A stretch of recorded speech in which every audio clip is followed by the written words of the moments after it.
ఆ దక్షిణ దిక్కుకు వెళ్ళినటువంటి వానరులు సీతమ్మ తల్లి కోసమని అన్వేషణ సాగిస్తున్నారు. అరణ్యాలు, దుర్గమ ప్రదేశాలు, సరస్సులు ఇవన్నీ వెతుకుతూ ఎక్కడెక్కడ దొరికితే అక్కడ కందమూలములు తింటూ జీవిస్తూ త్రికరణ శుద్ధిగా ఎక్కడా శక్తివంచన లేకుండా సీతాన్వేషణం చేస్తున్నారు. అట్లా వాళ్ళు వెడుతున్నప్పుడు వాళ్ళకు ఒక భయంకరమైన రాక్షసుడు కనబడ్డాడు. అంగదుడు ఆ రాక్షసుణ్ణి చూసి రావణాసురుడే వచ్చాడు అనుకున్నాడు. రావణ వధ పూర్తయిపోతుందని అత్యుత్సాహంతో వెళ్ళి అరిచేతితో చరిచాడు. ఆయన ముఖం వెంట నెత్తురు కారి ఆ రాక్షసుడు మరణించాడు. అసలు రామాయణంలో ఆయన పేరు కూడా లేదు. అంటే మీరు కొన్ని విషయాలు గమనిస్తే మహర్షి చాలా చమత్కారంగా చెప్తారు. ఆయన ఏది కూడా వ్యక్తుల గురించి తిన్నగా మాట్లాడరు, జరిగినటువంటి సందర్భాన్ని చెప్తూ పెడతారు.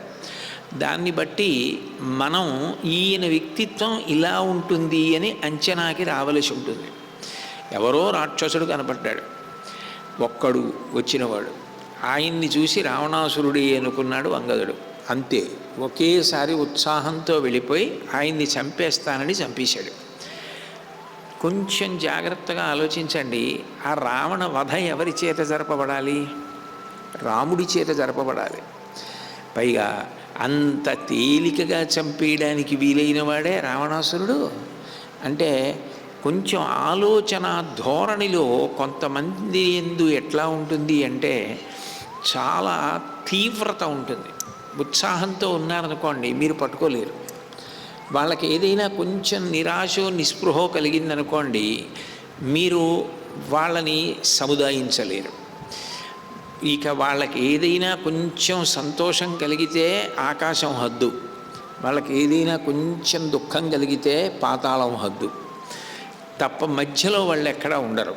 అంత తీవ్రమైన వ్యగ్రతని పొందుతుంటారు రెండిటిలోనూ కూడా. అంగదుడు ఆ రకమైనటువంటి మనస్తత్వానికి చెందినవాడు. అంత మాత్రం చేత చెడ్డవాడని కానీ ఆయన ఎందు దుర్గుణములు ఉన్నాయని కానీ చెప్పడం సాధ్యం కాదు.